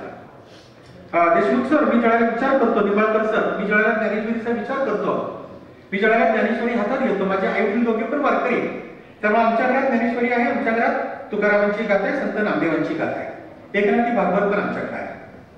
तर ज्यावेळेला मी ज्ञानेश्वरी हातामध्ये घेतो, या वयामध्ये सुद्धा हातामध्ये घेतो, त्यावेळेला ज्ञानेश्वरीच्या काही गोव्या आता सुद्धा आपल्याला समजत नाही. या वयामध्ये म्हणजे साधारणतः 55च्या उंबरठ्यावर आहे, वयाच्या 55च्या उंबरठ्यावर आहे, मी 50च्या उंबरठ्यावर आहे. असा असताना सुद्धा मला संत ज्ञानेश्वरांच्या ज्ञानेश्वरीतल्या काही गोव्या लक्षात येत नाही. कल्पना करा, संत ज्ञानेश्वरांनी वयाच्या 16व्या वर्षी ज्ञानेश्वरी सारखं देशिकार लिहिणं, 9034 किंवा 9036 ओव्यांचं हे देशिकार लिहिणं संत ज्ञानेश्वरांनी त्या कालखंडामध्ये निर्माण केलं. संत ज्ञानेश्वरांनी ज्ञानेश्वरीची निर्मिती का केली? त्याचं कारण असं, त्यांच्या असं लक्षात आलं की इथे थोडीशी विषमता आहे. या महाराष्ट्रात असेल किंवा इथली जी व्यवस्था आहे, इथल्या व्यवस्थेमध्ये थोडीशी विषमता आहे. आणि त्या विषमतेमध्ये असं लक्षात येते त्यांच्या की अनेक लोकांना इथं आपल्या भाषेतून भक्ती करण्याचा अधिकार नाही, असं त्यांच्या लक्षात आलं. आणि म्हणून संत ज्ञानेश्वरांनी त्यावेळेला असं ठरवलं की आपण त्यावेळची जी मराठी आहे, त्यावेळेच्या मराठीला आपण प्राकृत मराठी म्हणतो, त्यावेळची जी मराठी आहे त्या मराठी भाषेतून आपण आपलं लेखन करूया. मग संत ज्ञानेश्वरांनी ज्ञानेश्वरी लिहायला सुरुवात केली. त्याची निर्मिती प्रक्रिया अशी सांगितली जाते. पहिल्यांदा संत ज्ञानेश्वरांनी 4 भावंड, निवृत्ती, ज्ञानदेव, सोपान आणि मुक्ताबाई. त्यांच्या वडिलांचं नाव विठ्ठल होतं, आईचं नाव रुक्मिणी होतं. तुम्हाला ज्ञानेश्वरांचं सगळं चरित्र माहित असेल. ते सगळं चरित्र तुम्ही ऐकलं असेल, वाचलं असेल. तर संत ज्ञानेश्वरांना आणि त्यांच्या आई वडिलांना त्यांच्या आळंदीमध्ये वाळीत टाकले जातं. त्याची शिक्षा त्यांच्या आई वडिलांनी घेतली आणि त्याच्यानंतर परत हे सगळे लोक निवृत्ती, ज्ञानदेव, सोपान आणि मुक्ताबाई ही 4 भावंड शुद्धीपत्र मागण्यासाठी आळंदीतल्या तत्कालीन व्यवस्थेकडे ते गेले. त्यांनी सगळे ग्रंथ धुंडाळले, पण ते ग्रंथ धुंडाळत असताना त्यांच्या असं लक्षात आलं की या मुलांना आपल्याला शुद्धीपत्र देता येत नाही. आणि म्हणून त्यांनी असं सांगितलं, आम्ही तुम्हाला शुद्धीपत्र देऊ शकत नाही. तुम्ही काय करा, वरच्या कोर्टाकडे जसं आपण जातो तसं त्या कालखंडातल्या वरच्या कोर्टाकडे जा, तुम्ही पैठणला जा आणि पैठण मधून तुम्ही शुद्धीपत्र घेऊन या. ते पैठणला गेले, पण तिथं पण ते शुद्धीपत्र तिथं नाकारलं. त्यांनी बरीच या 4 भावंडांनी बरेच युक्तिवाद केले, पण तरी पण ते त्यांनी नाकारलं. आणि त्या कालखंडात एक दंतकथा निर्माण झाल्याचं तुम्हाला माहित आहे. त्या कालखंडात तिथे एक दंतकथा निर्माण झाली. त्यांनी असं सांगितलं, त्या व्यवस्थेनं असं सांगितलं, तुम्हाला जर इतकं ज्ञान आहे, तुम्हाला जर इतकं अमुक अमुक आहे, तर त्या सभेच्या समोरून एक रेडा चालला होता आणि चॅलेंज केलं गेलं की त्या रेड्याच्या तोंडातून तुम्ही वेद वधवून दाखवा, असं चॅलेंज केलं गेलं. आणि मग तुम्ही सिनेमा बघितला, चरित्र वाचलं तर तुमच्या असं लक्षात येईल. असं एक सांगितलं जातं की संत ज्ञानेश्वरांनी रेड्याच्या तोंडातून वेद वधवून घेतले, असं त्या कालखंडामध्ये सांगितलं जातं. त्याचा अनालिसिस, त्याच्यावर भाष्य, त्याचे अन्वय अर्थ आपल्याला वेगवेगळ्या पद्धतीने लावता येतील, पण आता तो आपला विषय नाही. तर मला हे जे 4 भावंड आहेत, त्या 4 भावंडांची नावं त्यांच्या आई वडिलांनी किती चांगली ठेवली ती त्याचं प्रत्यंतर येतं. शेक्सपियर जरी असं म्हणत असला की नावात काय आहे, बरं का, शेक्सपियर असं म्हणतो की नावात काय आहे. गुलाबाच्या फुलाला कमळाचं नाव दिलं काय, कमळाच्या फुलाला गुलाबाचं नाव दिलं काय. गुलाब त्याचे कोणत्याही प्रकारचे गुणधर्म सोडत नाही आणि कमळ त्याचे कोणत्याही प्रकारचे गुणधर्म सोडत नाही. जरी शेक्सपियर असं म्हणत असला तरी, पवार सर इकडे पुढे या. शेक्सपियर जरी असं म्हणत असला तरी विठ्ठलपंत कुलकर्णी आणि यांनी जी 4 नावं ठेवली, या आपल्या 4 मुलांची नावं ठेवली, ती 4 नावं किती प्रतिकात्मक होती बघा. नावं किती छान आहेत बघा. निवृत्ती, ज्ञानदेव, सोपान आणि मुक्ताबाई. आता या 4 नावांचा अन्वय लक्षात घ्यायचा आणि आपण आपल्या नावाप्रमाणे जायचं बरं का. आता मला परिचय करून दिलाय कोमल आणि अँकरिंग कोण करत होतं, प्रमोद करतोय का, अँकरिंग. तर आपली जी नाव आहेत ती नावं फार महत्वाची असतात. आपण आपल्या नावासारखं राहिलं पाहिजे. त्यामुळे पवार साहेब, माझं नाव श्रीराम आहे, मला फार नावासारखं राहावं लागतं बरं का. व्यवस्थित राहावं लागतं, शांत. रामाचा जो आपल्यावर जो पगड आहे त्यासारखं ते राहावं लागतं. कधी कधी थोडासा आगाऊपणा करावा असं वाटतं, पण तरी पण असं सांगितलं की तू श्रीराम आहेस, तुला श्रीरामासारखं ते राहावं लागेल. आपण कसं राहूया. तुमच्या माझ्या आई वडिलांनी किंवा आपल्याला पाळण्यात ठेवत असताना ज्याने तुमचं माझं नाव ठेवलं ते त्यांनी फार विचारपूर्वक ठेवलेलं आहे. माझं नाव माझ्या आई वडिलांनी काय ठेवलं की ते वारकरी होते.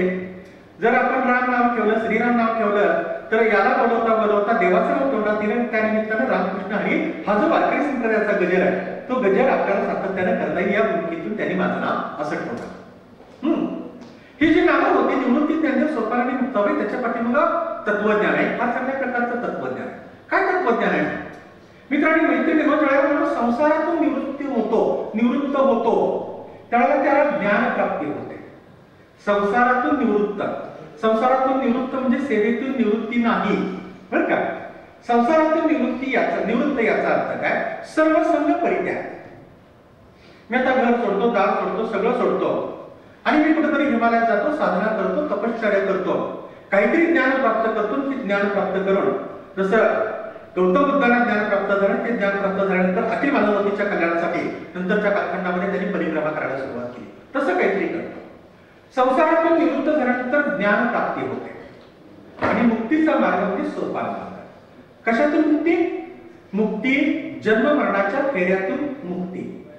आपल्या इथे पुनर्जन्म मानला जातो. याच्या आधी या पृथ्वीतलावर मी माणूस म्हणून जन्म घेण्याच्या आधी मी आधी कोणत्या तरी जन्मामध्ये होतो. कधी कधी काही लोकांना ते आठवते बघा, मी मागच्या जन्मी कोण होतो आणि मी पुढच्या जन्मी कुठे जाणार आहे. किंवा कधी कधी जर तुम्ही बघितलं तर घरात कुणाचा तरी मृत्यू झाल्यानंतर, वृद्ध माणसाचा मृत्यू झाल्यानंतर घरामध्ये रांगोळी काढली जाते, पीठ ठेवलं जातं. त्याच्यानंतर 2-3 दिवसांनी असं म्हणतात की त्याच्यावर काही पाऊल पुन्हा उमटतात की आमच्या घरातला मृत्यू झाल्यानंतर, म्हाताऱ्या व्यक्तीचा मृत्यू झाल्यानंतर की त्याला पुनर्जन्म कशाचा मिळाला, त्याच्या पाऊल पुन्हा म्हणे तिथे उमटतात. तर मुक्ती कशा, माझा मुद्दा असा होता, मुक्ती कशातून? जन्म मरणाच्या फेऱ्यातून मुक्ती. आपण किती वेळा जन्म घेतो? तुम्हाला धक्का असेल 86 लक्ष वेळेला, सर बरोबर? 86 का 84? 84 लक्ष. 84 लक्ष वेळेला आपण आपला जन्म मरणाचा फेरा असतो. आणि मग माणसाचा जन्म काय येतो, तर गेल्या जन्मात आपण काहीतरी पुण्य केलंय म्हणून आपल्याला माणसाचा जन्म. आणि मग या माणसाचा जन्म घेतल्यानंतर तुम्ही इतकं पुण्य कमवा, इतकं पुण्य कर्मा, इतकं पुण्य कमवा की याच्यानंतर तुमची जन्म मरणाच्या फेऱ्यातून मुक्तता झाली पाहिजे. म्हणून नावं अशी ठेवली, निवृत्ती, ज्ञानदेव, सोपान आणि मुक्ताबाई. ही चारही नावं ग्रेट होती, मोठे होते. वारकरी संप्रदायाची स्थापना यांच्या मार्गदर्शनाखाली, यांच्या नेतृत्वाखाली झाली. ज्यावेळेला आनंदीच्या ब्रह्मकुंडाने शुद्धीपत्र नाकारलं त्यावेळेला मग ते निराश झाले. आणि निराश झाल्यानंतर फिरत फिरत फिरत फिरत भटकंती करत करत करत ते प्रवरा संगमावर आहे. देवगडला प्रवरा संगम आहे, त्या प्रवरा संगमावर आहे. आणि त्या नदीच्या काठाकाठाने पुढे ते गेले, नेवास्याला गेले. नेवास्याला श्री महारायाचं मंदिर, त्या महारायाच्या मंदिरात त्यांनी वास्तव्य केलं.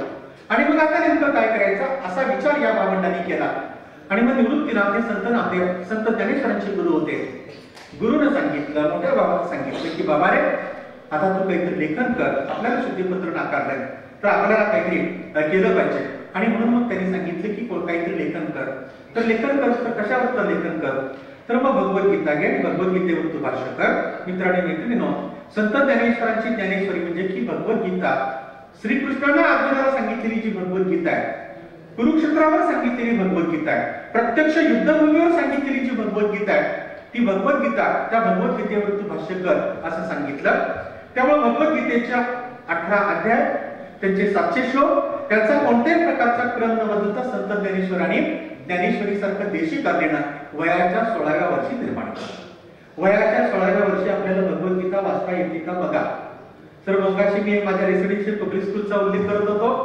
आणि ध्येयाने झपाटलेली ती शाळा, आमची शाळा, ज्यांच्या नेतृत्वाखाली ती शाळा सुरू झाली ते प्राचार्य जोनो साळुंखे सर. आता वयाच्या 92-93व्या वर्षी त्यांचं निधन झालं. आता 22 जानेवारीला त्यांचं निधन झालं. आणि ते ध्येयाने झपाटलेले होते. त्यांनी ठरवलंच होतं, माझ्या शाळेतली पोरं सनदी अधिकारी झाली पाहिजे, त्याचा त्यांनी चंग बांधला होता. आणि नंतरच्या कालखंडामध्ये त्यांनी ते खरं करून दाखवलं. म्हणजे सगळं करत असताना काय काय करावं लागतं, तर आमच्या शाळेमध्ये एक उपक्रम केला की पाठांतर चांगलं झालं पाहिजे.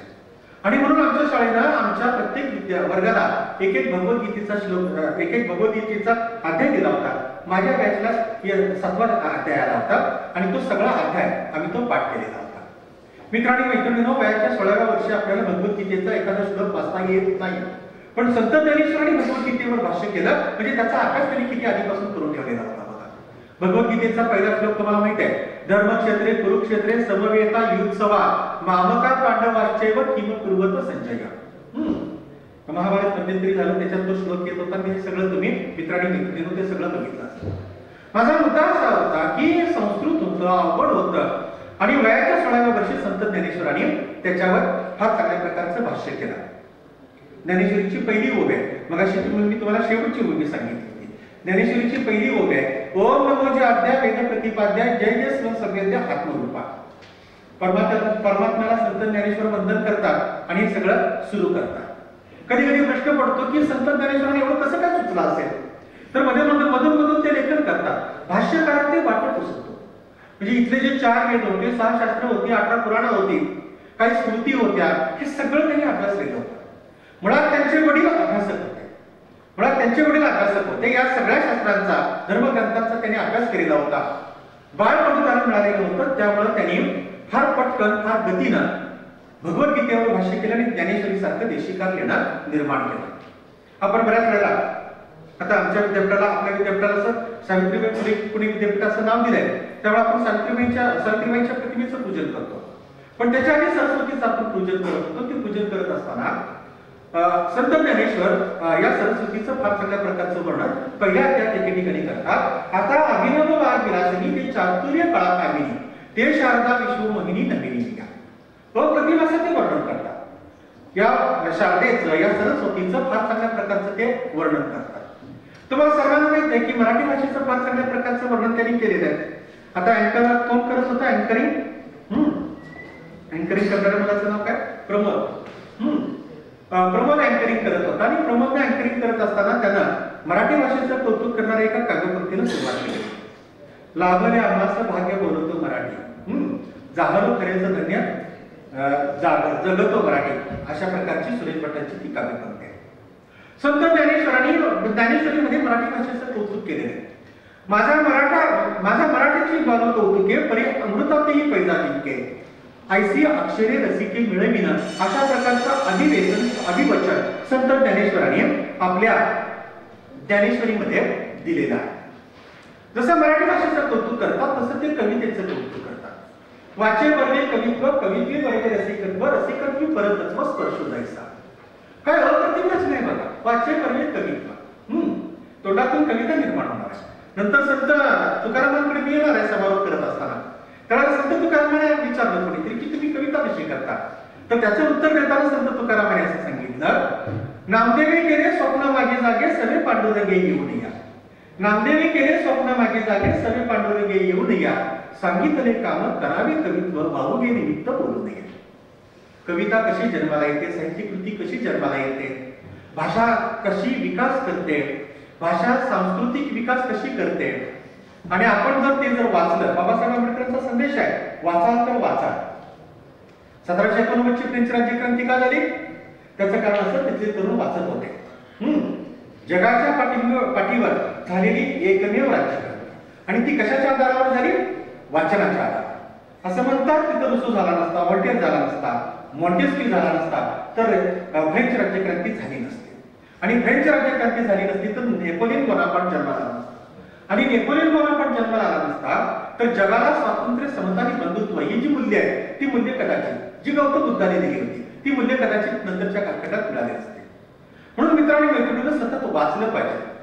संत ज्ञानेश्वरांनी ते वाचलं होतं, त्याच्या आधी ते वाचलं होतं. त्यामुळं इतक्या अप्रतिम भाषेमध्ये संत ज्ञानेश्वर बोलतात. संत ज्ञानेश्वरांचे कौतुक करत असताना एक समीक्षक असं म्हणतो, महाकवी नेहमी रूपकाच्या भाषेतच बोलतो. संत ज्ञानेश्वरांचं तसंच आहे. संत ज्ञानेश्वर सतत रूपकांच्या भाषेमध्ये बोलतात. वाचे वर्गे कवित्व काय, माझा मराठीची बोलू कौतुकी काय, आता अभिनव भाग विलासिनी काय, किंवा नंतरच्या कालखंडामध्ये संत ज्ञानेश्वरांनी ज्ञानेश्वरीचा समारोप करत असताना संत ज्ञानेश्वरांनी निर्माण केलेलं पसायदान काय. आता विश्वात्मिके देवे येणे वागयज्ञ तोषावे तोषणी मज द्यावे पसायदान आहे. बऱ्याच वेळेला आपण अनेक कार्यक्रमांची सांगता पसायदानानं करतो. मी सातत्यानं असं म्हणतो की परीक्षा जवळ आल्यानंतर आपण देवाला जातो, देवाकडे जातो, प्रार्थना करतो. आपण इतके स्वार्थी असतो, मी पण त्याच्यात तसाच बरं का. आपण इतके स्वार्थी असतो की देवाला असं सांगतो मला पेपर सोपा जाऊ दे, पण माझ्या मित्राला मैत्रिणीला पेपर सोपा जाऊ दे अशी आपण प्रार्थना करत नाही. नंतर आपल्याला देवाची आठवण येते की निकालाची तारीख जवळ आली, परत आपण देवाकडे जातो आणि देवाला प्रार्थना करतो की मला चांगल्या मार्काने पास कर, अशा प्रकारची प्रार्थना करतो. आपण इतके संकुचित असतो की आपण अशी प्रार्थना करत नाही माझ्या मित्राला पण पास कर, मैत्रिणीला पण पास कर, अशा प्रकारची प्रार्थना आपण करत नाही. संत ज्ञानेश्वर मात्र ग्रेट आहे. ते काय करतात, अखिल विश्वामध्ये शांतता प्रस्थापित व्हावी अशा प्रकारची ती प्रार्थना करतात. पसायदान आपण कोणत्याही कार्यक्रमाची सांगता करत असताना गंमत म्हणून म्हणत नाही. त्याच्या पाठीमागे लॉजिक आहे, त्याच्या पाठीमागे तर्क आहे, त्याच्या पाठीमागे भूमिका आहे की शांतता प्रस्थापित झाली पाहिजे. आणि शांततेच्या कालखंडात मित्रांनो मैत्रिणींनो माणूस प्रचंड मोठी झेप घेतो, प्रचंड मोठी क्रांती करतो. तो गरुड महाराणी घेतो, तो गगन महाराणी घेतो आणि त्याच्या हातून अप्रतिम असं काहीतरी होतं. नवनवीन आविष्कार, इनोव्हेटिव्ह आयडियाज या शांततेच्या कालखंडात निर्माण होतात. आणि म्हणून पवार सरकार भारत आणि युक्रेन युद्ध सुरू होतं त्यावेळी मी पुतिन बाबाला सोशल मीडियावर लिहिलं होतं, पुतिन बाबा आम्हाला युद्ध नको, आम्हाला मुद्दा हवाय, आम्हाला शांतता हवी आहे, आम्हाला इथे विकास करायचा. माणसाचा प्रवास झालाय केव्हाकडून कॉस्मॉसकडे, गोंधळाकडून विश्वशांततेकडे प्रवास झालेला आहे. आणि आता जी काही विश्वशांतता इथे निर्माण झालेली आहे त्या विश्वशांततेतून आम्हाला कोणत्याही परिस्थितीत युद्धजन्य परिस्थितीमध्ये जायचं नाही. सर गाझापट्टीचं काय झालंय, लोकांना किती वाईट वाटतं. गाझापट्टीचं काय झालंय, किंवा गेल्या काही दिवसांमध्ये कुदळवाडीमध्ये सगळे अतिक्रमण काढून टाकले. म्हणजे मला माझ्यासारख्याला प्रश्न पडतो, कॉमन मॅनला प्रश्न पडतो, अतिक्रमणांचा हटाव करण्यापेक्षा गेल्या 25-30 वर्षांपासून ते अतिक्रमणच आपण निर्माण करून द्यायला पाहिजे होते. ते बघताना वाईट वाटतं. बरोबर कोण चूक कोण ते प्रशासन बघून घे, कायदा आणि सुव्यवस्था बघून घे. पण जो काही विध्वंस झाला तो विध्वंस मित्रांनी मैत्रिणींनो माझ्यासारखा झाला, असा वाचनातून संस्कारित झालेला, प्रभावित झालेला माझ्यासारखा संवेदनशील माणूस ज्यावेळेला बघतो त्यावेळेला मी अस्वस्थ होतो, फार वाईट वाटतं. अशा विध्वंस नको, कोणत्याही प्रकारचा विध्वंस नको. माझा मुद्दा असा होता की संत ज्ञानेश्वर पसायदान मागताना आता विश्वास निघते देवे विश्वशांतीची प्रार्थना करतात. इतकं अप्रतिम असं देशिकांना मित्रांनी मैत्रिणीनं संत ज्ञानेश्वरांनी निर्माण केलं.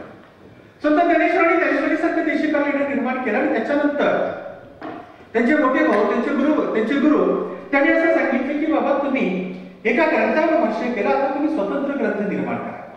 आणि म्हणून नंतरच्या कालखंडामध्ये संत ज्ञानेश्वरांनी अनुभवामृत नावाचा किंवा अमृतानुभव नावाचा एक ग्रंथ लिहिला. आणि हे दोन ग्रंथ लिहिल्यानंतर एका योग्याकडं एका साधूकडं दंतकथा अशी सांगितली जाते की त्या साधूचं त्या कालखंडामध्ये वय 1400 वर्षांचं होतं. त्याचं नाव चांगदेव.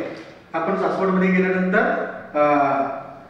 कापूरगडकडे जाताना, नारायणपूरकडे जाताना, पुढे बालाजी मंदिराकडे जाताना उजव्या बाजूला एक मंदिर लागतं, ते योगी चांगदेवांचं मंदिर आहे. त्या मंदिरात कधीतरी तुम्ही जा. दंतकथा अशी सांगितली जाते की योगी चांगदेवांचं वय 1400 वर्षांचं होतं. मी असं म्हणतो किमान 140 वर्षांचं असेल. त्या योगी चांगदेवांच्या पर्यंत संत ज्ञानेश्वरांची कीर्ती पोचली ज्ञानेश्वरीच्या माध्यमातून, अमृतानुभवाच्या माध्यमातून. आत्ताच्या सारखा सोशल मीडिया त्यावेळेला नव्हता. कर्णोपकरणी ती कीर्ती तिथं त्याच्यापर्यंत पोहोचली. आणि ती पोहोचल्यानंतर त्यांना असं वाटलं की वयाने लहान असणाऱ्या संत ज्ञानेश्वरांना आणि आपल्यापेक्षा ज्ञानानं मोठे असणाऱ्या संत ज्ञानेश्वरांना आपण मायना काय द्यावा असा प्रश्न पडला. पत्र लिहायचं होतं त्याला, योगी चांगदेवांना संत ज्ञानेश्वरांचं कौतुक करण्यासाठी पत्र लिहायचं होतं. त्याला प्रश्न पडला की आपण मायना काय द्यावा. कदाचित सर या पिढीला मायना म्हणजे काय माहीत नसेल, पत्राची सुरुवात कशी करतात ते माहीत नसेल. आपण भाग्यवान आहोत की आपली विद्यार्थी दशा पत्र लेखनाला समृद्ध आहे. मी तर इयत्ता 5वी पासून हॉस्टेलला होतो, त्यामुळे इयत्ता 5वी पासून मी माझ्या घरी आईवडिलांना पत्र लिहिले आणि आईवडिलांची मला पत्र आलेले आहे. त्यामुळे पत्र लेखनाच्या बाबतीमध्ये आम्ही समृद्ध आहोत. त्यामुळे मायना या शब्दाचं महत्व मला कळतं. तर मायना काय द्यावा असा प्रश्न पडला, चांगदेवांना पडला. योग करणाऱ्या, तपश्चर्या करणाऱ्या योगी चांगदेवांना तो प्रश्न पडला. आणि मग त्यांनी एक कोरं पत्र संत ज्ञानेश्वरांना पाठवलं. एक कोरं पत्र पाठवलं आणि त्या पत्राचं उत्तर पाठवताना संत ज्ञानेश्वरांनी 65 ओव्या लिहिल्या.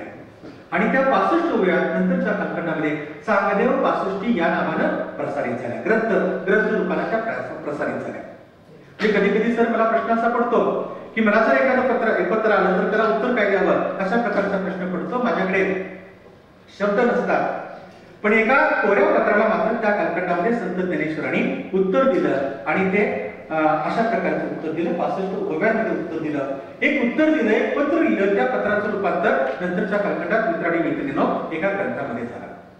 संत ज्ञानेश्वरांनी या कालखंडात, या दरम्यान नंतर ते संत नामदेवांच्या संपर्कात आले. वारकरी संप्रदाय आपण या बाबतीमध्ये त्यांचा विचार विनिमय झाला आणि त्यामुळे वारकरी संप्रदायासाठी त्यांनी अभंगांची निर्मिती केली. तुम्ही अलीकडच्या कालखंडात अनेक कीर्तन बघता, कीर्तनकारांची कीर्तन ऐकता. या वारकरी संप्रदायातलं कोणतंही कीर्तनाचा प्रारंभ संत ज्ञानेश्वरांच्या रूप पाहता लोचनी सुख झाले हो साजनी, तोहा विठ्ठल बरवा, तोहा माधव बरवा, हा जो संत ज्ञानेश्वरांचा अभंग आहे त्या अभंगाच्या माध्यमातून, या अभंगाच्या माध्यमातून होतो. संत ज्ञानेश्वरांचे अभंग आहेत, हरिपाठाचे अभंग आहेत. हरिपाठाचे अभंग म्हणजे की वारकऱ्यांची संध्याचा आहे. देवाची येतवारी उभा क्षणभरी तेणे मुक्तीचारी साधी येल्या, हरिमुखे म्हणा पुण्याची गणना कोण करी. अप्रतिम अशा प्रकारची रचना, 28 अभंगांची रचना संत ज्ञानेश्वरांनी केली. मला ते सगळे अभंग दुखत आहेत. आईवडिलांचे वारकरी होते त्यामुळं, पण त्याचा सगळं मी सांगत नाही. वारकरी संप्रदायामध्ये संत ज्ञानेश्वरांचं योगदान इतकं प्रचंड होत आहे. या सोबतीनं संत ज्ञानेश्वरांनी काही विराणांची निर्मिती केली. लता मंगेशकरांच्या आवाजातलं देवा पहिलं तोंडी काऊ कोकत आहे, शकुन गे माई सांगत आहे, उडवडले काऊ तुझे सोनीन मडवीन काऊ. असं जे त्यांची जी विराणे, ती विराणी मित्रांनी मैत्रिणीनं कधीतरी तुम्ही ऐका. कदाचित मोगरा फुलला ही जी काही विराणी, ती विराणी तुम्ही कधीतरी ऐकली असेल. संत ज्ञानेश्वरांची ही विराणी आहे. या कालखंडात संत ज्ञानेश्वर, संत नामदेव, वारकरी संप्रदाय, संत नामदेवांनी आणि संत ज्ञानेश्वरांनी ठरवलं की इथले जे 18 पगड जातीचे संत स्त्री पुरुषात आपण एकत्रित करूया. पंढरपूरच्या वाळवंटामध्ये आपण आध्यात्मिक लोकशाही प्रस्थापित करूया. पंढरपूरच्या मंदिरामध्ये आपल्याला प्रवेश दिला जात नाही, तर किमान चंद्रभागेच्या वाळवंटामध्ये आपण आध्यात्मिक लोकशाही प्रस्थापित करूया. म्हणून त्या कालखंडामध्ये अशा प्रकारचा वारकरी संप्रदाय या दोघांच्या नेतृत्वाखाली झाला. आणि मग त्यावेळेला संत ज्ञानेश्वरांनी आपल्या अभंगांच्या माध्यमातून त्यांनी ठरवलं आता आपण महाराष्ट्राचं प्रबोधन करायचं. या महाराष्ट्राचं प्रबोधन करणारे संत ज्ञानेश्वर आणि संत नामदेव फार मोठे प्रबोधनकार आहेत. संत नामदेवांची प्रतिज्ञा होती, नाचून कीर्तनाचे रंगी ज्ञानदीप लावू जगी. कीर्तनाच्या माध्यमातून या समाजाचं प्रबोधन करूया, कीर्तनाच्या माध्यमातून या महाराष्ट्राचं आपण प्रबोधन करूया आणि इथंच फक्त प्रबोधन न करता या भारतभर आपण फार चांगल्या प्रकारचं प्रबोधन करूया. त्यांनी प्रतिज्ञा केली. त्यांची अजून एक महत्वाची प्रतिज्ञा होती, शतकोटी तुझे करीना अभंग. पंढरपूर हे त्यांचं दैवत होतं, विठ्ठल हा त्यांचा देव होता आणि त्या देवाचं आपण गुणगान गाऊया अशा प्रकारची त्यांची ती प्रतिज्ञा होती. शतकोटी तुझ्या करीना अभंग अशा प्रकारची त्यांची ती प्रतिज्ञा होती. आणि ती प्रतिज्ञा करत करत या वारकरी संप्रदायाचा प्रचार आणि प्रसार करत करत करत ते धुमाळपर्यंत पोहोचले, पंजाबपर्यंत पोहोचले. पूर्वीचा तो प्रवास होता, एका रात्रीत तो प्रवास होत नव्हता, थांबत जा उठत बसत अशा प्रकारचा तो प्रवास होता. तो प्रवास त्यांनी त्या कालखंडामध्ये केला. मित्रांनी मैत्रिणींनो, याच कालखंडामध्ये वारकरी संप्रदायामध्ये अनेक संत स्त्री पुरुषांना, 18 पगड जातीच्या संत स्त्री पुरुषांना प्रवेश मिळाला. मग अशी मी मुक्ताबाईंचा उल्लेख केला. संत ज्ञानेश्वरांची ती धाकटी बहीण होती. ज्यावेळेला आळंदीमध्ये ज्ञानेश्वरांना त्रास झाला, ते नाराज झाले. आपल्या झोपडीचा दरवाजा, गावाबाहेर त्यांना पाठवलेलं होतं, आपली झोपडीचा दरवाजा बंद करून ते बसले होते. त्याला ताटी म्हणतात, म्हणून मुक्ताबाईचे ताटीचे अभंग प्रसिद्ध आहेत. 10 वर्षाची ही धाकटी बहीण आपल्या 12 वर्षाच्या 14 वर्षाच्या मोठ्या भावाचं प्रबोधन करताना म्हणते ती, ताटी उघडा ज्ञानेश्वरा, दरवाजा उघडा ज्ञानेश्वरा. आणि त्या अभंगामध्ये पुढे ते असं म्हणते, संत जणे व्हावे जग बोलणे तेणे सोसावे. तुम्हाला जर संत व्हायचं असेल, तुम्हाला जर नेतृत्व करायचं असेल, तुम्हाला जर प्रबोधन करायचं असेल, तर तुम्हाला जगाचं बोलणं सहन करावं लागेल. अशा प्रकारचा संदेश धाकटी बहीण मोठ्या भावाला देते. आणि त्यामुळं रक्षाबंधनला बऱ्याच वेळेला चित्र आपण मुक्ताबाई आणि ज्ञानेश्वर अशा प्रकारचं आपण ते चित्र बघतो. ते चित्र बघत असताना त्याच्यासाठी मग पार्श्वभूमी आहे, ताटी उघडा ज्ञानेश्वरा किंवा संत जणी व्हावे जग बोलणे तेणे सोसावे. या मुक्ताबाईला फार चांगल्या प्रकारची अभंग रचना केली. जनाबाईला खूप चांगल्या प्रकारची अभंग रचना केली. जनाबाईकडे एक मोलकरी नव्हती, एक दासी होती. त्या कालखंडातली ती दासी होती. तिनं सुद्धा खूप चांगल्या प्रकारची अभंग रचना केली. चोखोबा काकांच्या घरातल्या सगळ्या स्त्री सदस्यांनी खूप चांगल्या प्रकारची अभंग रचना केली. मग अशी मी तुम्हाला सांगत होतो की माहीमवाडी मराठीतलं पहिलं चरित्र आहे. तर संत नामदेवांच्या अभंगांमध्ये जर तुकडे आपण काढले तर संत नामदेव हे मराठीतले पहिले आत्मचरित्रकार आहेत. आपल्या स्वतःच्या आईबद्दल, वडिलांच्याबद्दल, पत्नीबद्दल, ज्या तुमच्या घरामध्ये ज्या किरकोळ मुलांबद्दलच्या ज्या काही तक्रारी असतात त्या संत नामदेवांच्या बद्दलच्या तक्रारी त्यांनी त्या आपल्या स्वतःच्या अभंगांमध्ये फार चांगल्या पद्धतीनं चित्रित केलेल्या. जनाबाईचं तेज, सोयराबाईचं तेज, त्या सगळ्या सोहिरोबा या सगळ्यांनी अशा प्रकारची ती रचना केली. कानोपात्र नावाची एक संत कवयित्री होती. तिने सुद्धा फार चांगल्या प्रकारची रचना आपल्या माध्यमातून केली, आपल्या अभंगांच्या माध्यमातून केली. ती तर एका गणिकेची मुलगी होती, पण तिला सुद्धा लेखन करता येऊ शकतं अशा प्रकारचा आत्मविश्वास या वारकरी संप्रदायाने फार चांगल्या प्रकारे दिला. या वारकरी संप्रदायाच्या आध्यात्मिक लोकशाहीतल्या 18 पगड जातीच्या संत स्त्री पुरुषांनी एक महत्वाचं सूत्र असं ठरवलं की पंढरपूरच्या पांडुरंगाची भक्ती करण्यासाठी आपल्याला पंढरपूरला गेलंच पाहिजे अशात लाभणार नाही. तुम्ही जे कर्म करताय, तुम्ही जो व्यवसाय करताय, त्या व्यवसायातच तुम्ही तुमच्या पंढरपूरचा पांडुरंग पहा अशा प्रकारचा संदेश त्यांनी आपल्या संप्रदायातून दिला, त्यांनी आपल्या अभंगवाणीतून दिला. आणि म्हणून सावतामाळे एका ठिकाणी असं म्हणतात, कांदा मुळा भाजी अवघी विठाबाई माझी असं म्हणतात. नरहरी सोनार एका ठिकाणी असं म्हणतो, देवा तुझा मी सोनार असं तो म्हणतो. आणि सेनानामी नावाचे संत असं म्हणतो, आम्ही वारीक करू हजामंत बारीक. म्हणजे आपल्या व्यवसायामध्ये पंढरपूरचा पांडुरंग पाहण्याचं फार मोठं क्रांतिकारक तत्वज्ञान या वारकरी संप्रदायानं नंतरच्या कालखंडामध्ये या महाराष्ट्राला दिलं. सगळ्यात शेवटी 5-7 मिनिटात मी तुकारामांच्या बद्दल बोलतो आणि मित्रांनी मैत्रिणींनो मी माझ्या व्याख्यानाचा समारोप करतो. मग अशी मी बहिणाबाईचा अभंग सांगितला होता. तो बहिणाबाईचा अभंग सांगत असताना संत तुकारामांचा उल्लेख या वारकरी संप्रदायाचं कळस होण्याचं भाग्य संत तुकारामांना लाभलं. संत तुकारामांची गाथा जर तुम्ही वाचली तर तुमच्या असं लक्षात येईल की किती क्रांतिकारक हा संत होता, त्याचं प्रत्यंतर आपल्याला येतं. आचार्यात्री 2 विधानं करतात महाराष्ट्राबद्दल, मराठी माणसाबद्दल. त्यातलं एक विधान असं आहे की ज्या महान मुलानं श्यामची आई वाचलं नाही ते मूळ मराठी नाही. बरं का, साने गुरुजींचं श्यामची आई नावाचं पुस्तक. ज्या लहान मुलानं श्यामची आई पुस्तक वाचलं नाही, महाराष्ट्रातल्या मुलानं श्यामची आई हे पुस्तक वाचलं नाही, ते मराठी मूळ नाही. मित्रांनी मैत्रिणींनो, तुम्ही जर वाचलं नसेल तर आता वाचलं तरी चालेल बरं का. मी माझ्या बालपणी वाचलं नव्हतं, पण हे स्टेटमेंट वाचल्यानंतर मी वाचलं बरं का. माझ्या विद्यार्थी दशेत पुढच्या वयात असताना मी ते वाचलं. आणि नंतर मध्यंतरी कधीतरी माधव वसे श्यामशाही नावाच्या आचार्यात्रीने जो चित्रपट मराठी निर्माण केला त्याच्यात लहानग्या श्यामची भूमिका करणारे माधव वसे, वय वर्ष 75-80 काहीतरी होतं. TC कॉलेजमध्ये एक वर्कशॉप होता, सेमिनार होता, त्याच्यासाठी ते प्रमुख अतिथी म्हणून आलेले होते. आम्ही त्यांच्याशी गप्पा मारल्या होत्या आणि त्याने असं सांगितलं की फक्त लहान मुलांनी नाही वाचायचं, मोठ्या माणसांनी, मध्यम वयाच्या माणसांनी आणि अगदी म्हाताऱ्या माणसांनी सुद्धा वाचलं तरी ते चालेल, इतकं ते अप्रतिम आहे. वाचा तर वाचा. हा जो माझा व्याख्यानाचा विषय आहे त्या व्याख्यानाच्या विषयामध्ये याच्यावर मी फार विस्ताराने बोलत असतो श्यामच्या आईवर. माझं स्टेटमेंट असं होतं, आचार्य असं म्हणतात, ज्या मराठी लहान मुलांना श्यामच्या आई वाचलं नाही ते मराठी मूल नाही. आणि पुढचं विद्यार्थी असं करतात, ज्यांच्या घरी तुकारामांची गाथा नाही तो मराठी माणूस नाही. आमच्या पण घरी तुकारामांची गाथा नव्हती, हे वाचून मी तुकारामांची गाथा देहूला जाऊन नंतरच्या कालखंडामध्ये विकत आणली. नुसती विकतच आणली नाही तर नंतरच्या कालखंडात 30 वर्षांपूर्वी आह साळुंखे नावाचे विचारवंतांच्या संपर्कात आम्ही आलो. विद्रोही तुकाराम नावाचं त्यांचं पुस्तक आम्ही वाचलं. एका ओरिएंटेशन कोर्सातून मी त्याच्यावर परीक्षणच केलं सर. ते पुस्तक मी वाचलं आणि मित्रांनी घेतलं, मी आतून आणि बाहेरून बदलून गेलो. किती ग्रेट तुकाराम आहे, किती क्रांतिकारी तुकाराम आहे. तुकारामांचं सातत्याने मी कौतुक करतो. पत्रलेखन करताना, निबंध लेखन करताना किंवा कधी कधी समराईज करत असताना की कौतुक करतो. समराईज कसं झालं पाहिजे. आता माझा परिचय तुम्ही खूप छान समराईज केला सर. ते सगळं ऐकत असताना मी सरांना विचारलं, कोणी करून दिला, ते छान समराईज केला आणि कोमलनं खूप छान तो परिचय इथं सादर केला. हे तुकारामांच्या भाषेचं वैशिष्ट्य आहे, तुकारामांच्या कवितेचं वैशिष्ट्य आहे. अल्पाक्षर रमणीय. तुकाराम काय म्हणतात बघा. तुकाराम शुद्ध बीजापोटी फळे रसाळ गवती. काय शब्द आहेत, किती 3, 4, 5, 6 शब्द आहेत.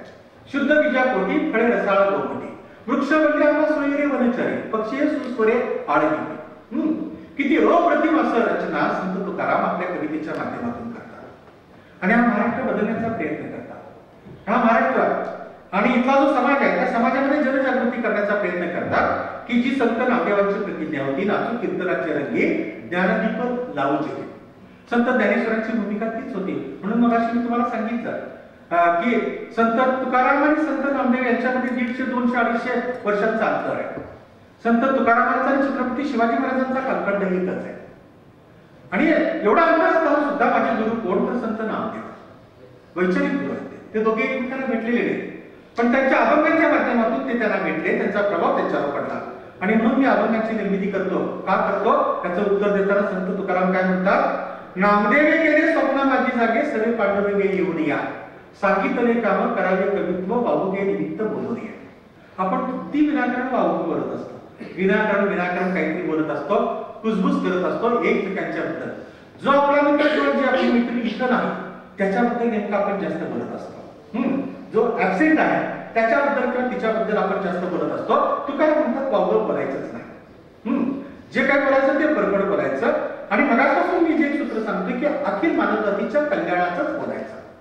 मित्र म्हणून आपली जबाबदारी आहे की आपल्या मित्रांनी मैत्री काहीतरी चुकत असेल तर त्याला दुरुस्त करणं, त्याला स्पष्ट शब्दात सांगणं ही आपली जबाबदारी आहे. आपण ती जबाबदारी पार करूया. तुकारामांच्या कवितेतून हा संदेश घेऊया. तुकारामांनी विठ्ठलाचं कौतुक केलेलं आहे. सुंदर ते ध्यान उभा विटीवरी, करकटावरी ठेवून या. अप्रतिम असं वर्णन त्यांनी केलेलं आहे. सुंदर ते ध्यान. त्यामुळे मी कधी कधी म्हणतो, कुणीतरी चांगलं दिसलं तरी म्हणतो तू सुंदर दिसतो बरं का, तुझं ध्यान सुंदर दिसतं. पण ते ध्यान म्हणजे त्या लोकांना मेडिटेशन वाटतं बरं का. पण ते तुकारामांच्या कवितेचा संदर्भच तो येत नाही. एके ठिकाणी विद्रोहाची काठी आपल्या हातामध्ये घेत असताना संत तुकाराम म्हणतात, वेदांचा तो अर्थ आमासी सुखावा, येराणी पाहावा भारमाता. एके ठिकाणी तर म्हणतात, बलिदेव कासेचे लिंगोटी नाकाळाचे माती आणून काढले. तुकाराम वाचला की लक्षात येतं की किती ग्रेट होता तुकाराम. संत तुकाराम किती ग्रेट होते, किती महान होते. आणि संत साळुंखे त्यांच्या भाषेत बोलायचं झालं तर ते विद्रोही होते. इथल्या व्यवस्थेचे त्यांनी विद्रोह केला. मी गाडगेबाबांकडून पण भाषण देत असतो आणि गाडगेबाबांच्या भाषणाचा समारोप करत असताना संत तुकारामांच्या एका अभंगाच्या 4 चरणांचा उल्लेख करून मी त्याचा समारोप करत असतो. तो समारोप करत असताना काय असं म्हणतो की कदाचित संत तुकाराम फार विजनरी माणूस होता, फार दूरदृष्टीचा माणूस होता, फार दूरदृष्टीचा तो संत होता. त्याला कदाचित असं स्वप्न पडलं असेल की माझ्यानंतर 150, 250, 200 वर्षांनी या महाराष्ट्रामध्ये डेबूजी जिंगराजी जानोरकर नावाचा गाडगे बाबा नावाचा एक कुणीतरी संत जन्माला येणार आणि त्याच्यासाठी आपण आत्ताच लिहून घेऊया. ओळी काय आहे? जे गांजले गांजले त्यासी म्हणे जो आपुले तोची साधू ओळखावा देव तेथेची जाणा. काय तत्वज्ञान आहे, ग्रेट तत्वज्ञान आहे संत तुकारामांचं, किंवा या वारकरी संप्रदायाचं. मित्रांनो मैत्रिणींनो, वारकरी संप्रदायाचे संत तुकाराम अखेरचे संत होते. बहिणाबाई त्यांची शिष्या होती, निळोबाई नंतरच्या कालखंडात होते, पण त्यांची अभंग रचना फार कमी प्रमाणात आहे. माझा मुद्दा असा होता, मायमराठीच्या निमित्तानं जागतिक मातृभाषा दिनाच्या निमित्तानं आपण मराठी भाषेबद्दल बोलावं, माय मराठीबद्दल बोलावं. आणि या माय मराठीच्या मध्ये जे सांस्कृतिक संचित आहे ते सांस्कृतिक संचित VIITच्या विद्यार्थ्यांना आपण सांगावं. कदाचित मी जे सांगितलं तुमच्यापैकी काही लोकांना कदाचित आधी माहीत असेल, पण मला खात्री आहे की आपल्यापैकी बऱ्याच लोकांना ते माहीत नसेल. देशमुख सरांनी पण ते सांगितलं मगाशी आम्ही चहापान घेत असताना, की ज्या गोष्टी आपल्या विद्यार्थ्यांना माहीत नाही त्या माहीत या व्याख्यानाच्या निमित्तानं झाल्या पाहिजेत. मग मराठी खूप मोठे आहे, अभिजात मराठी आहे, त्याच्यात आपण काय करू? मग ज्यावेळेला मला जगताप सरांचं निमंत्रण आलं त्यावेळेला मग मी असं ठरवलं, आपण माय मराठी हा व्याख्यानाचा विषय देऊ आणि त्याच्यामध्ये फक्त वारकरी संप्रदायावर आपण बोलू. मित्रांनो मैत्रिणींनो, या वारकरी संप्रदायानं हा पुरोगामी महाराष्ट्र घडावा. नंतरच्या कालखंडामध्ये डॉक्टर बाबासाहेब आंबेडकर यांच्या नेतृत्वाखाली, अध्यक्षतेखाली या देशाची घटना समिती निर्माण झाली आणि 26 जानेवारी 1950 रोजी ही घटना अस्तित्वात आली आणि म्हणून 26 जानेवारी आपण प्रजासत्ताक दिन म्हणून साजरा करतो. मित्रांनो मैत्रिणींनो, डॉक्टर बाबासाहेब आंबेडकर तुमचं आमचं सुदैव की महानुभाव पंत इथे होता, वारकरी संप्रदाय इथे होता, छत्रपती शिवाजी महाराज महाराष्ट्राचे होते, छत्रपती शंभूराजे महाराष्ट्राचे होते, ताराराणी महाराष्ट्राची होती, राजाराम महाराज महाराष्ट्राचे होते, संभाजी महाराजांचा मुलगा शाहू, छत्रपती शाहू सातारचा, आणि आमच्या कोल्हापूरचा छत्रपती शाहू फुले शाहू आंबेडकर ते पवार साहेबांपर्यंत. आपण भाग्यवान आहोत की सगळी महाराष्ट्राची माणसं आहेत. जर तुम्ही संविधानाचा काळजीपूर्वक अभ्यास केला तर तुमच्या असं लक्षात येईल की या पुरोगामी महाराष्ट्रानं आपलं संविधान निर्माण करण्यासाठी प्रचंड मोठं योगदान दिलेलं आहे. संविधान जर तुम्ही काळजीपूर्वक वाचलं, आता महाराष्ट्र सरकारनं सांगितले सर, फेब्रुवारी महिना आपल्याला संविधान जनजागृती अभियान म्हणून महाविद्यालयांमध्ये राबवा, अशा प्रकारचं ते सांगितलेलं आहे. हे जर संविधान तुम्ही काळजीपूर्वक वाचलं तर तुमच्या लक्षात येईल की हा जो सगळा विचार आहे हा जो पुरोगामी विचार आहे. वारकरी संप्रदायाने इथं जो काही पुरोगामी विचार या महाराष्ट्रामध्ये रुजवला, हा महाराष्ट्र घडवला, पुरोगामी महाराष्ट्र घडवला. साहेबांची जर सगळी भाषण तुम्ही ऐकली तर पुरोगामी असा सातत्याने तो शब्द येत असतो. आणि नंतरच्या कालखंडात सगळे जे महामानव होऊन गेले त्या महामानवांचं, महापुरुषांचं जर चरित्र वाचले तर चरित्र वाचत असताना या वारकरी संप्रदायाचा जबरदस्त प्रभाव त्या सगळ्यांच्या जीवनावर असलेला आपल्याला दिसतो. आणि म्हणून हा नेमका वारकरी संप्रदाय मी आपल्यासाठी निवडला. मित्रांनो मैत्रिणींनो, तुम्ही खूप छान ऐकताय, खूप छान मला रिस्पॉन्स देताय. मी माझ्या व्याख्यानाची सुरुवात करत असताना असं म्हटलं होतं, मी तुमचे डोळे बघणार, तुमचा चेहरा बघणार, तुमची बॉडी लँग्वेज बघणार, तुमचे हावभाव बघणार, तुमचं मी बोलायला सुरुवात केल्यापासून तुम्ही जसे होता तसं आतापर्यंत आहात. तरी पण ऊस गोड लागला म्हणून मुळासाठी खायचा नाही. म्हणून वेळेचं भान, वेळेची मर्यादा. तुम्ही खूप छान ऐकलं सर, तुम्ही मला खूप चांगली संधी दिली. देशमुख सरांचं, जगताप सरांचं, निंबाळकर सर, पालक सर, तुम्ही सगळे शिक्षकांचं, पवार सर पण माझं व्याख्यान ऐकण्यासाठी इथं आले. VIITचं किंवा विद्यार्थ्यांचं, तुमच्या सगळ्या शिक्षकांचं, शिक्षकेतर सहकार्यांच्याबद्दल मी मनापासूनची कृतज्ञता व्यक्त करतो. आणि तुकारामांच्या चार ओळी सांगून मी थांबतो. तुकाराम एका अभंगामध्ये असं म्हणतात, आम्हा घरी धन शब्दांची चरत्ने, शब्दांची शस्त्रे यत्न करो. आम्हा घरी धन शब्दांची शस्त्रे, आम्हा घरी धन शब्दांची चरत्ने, शब्दांची शस्त्रे यत्न करो. शब्दाची आमच्या जीवाचे जीवन, शब्दे वाटून धन जन.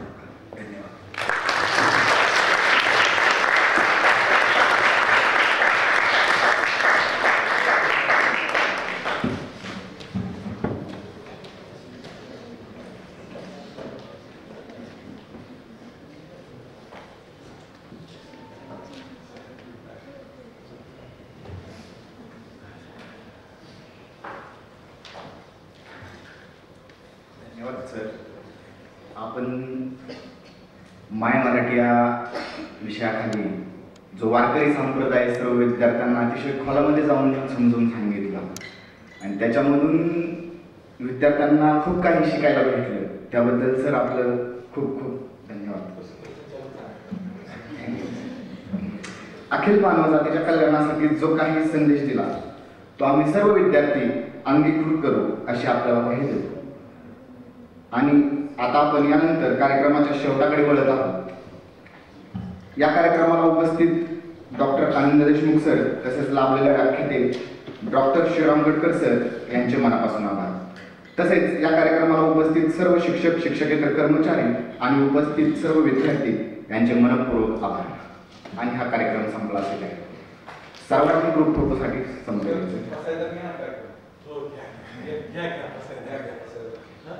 Now,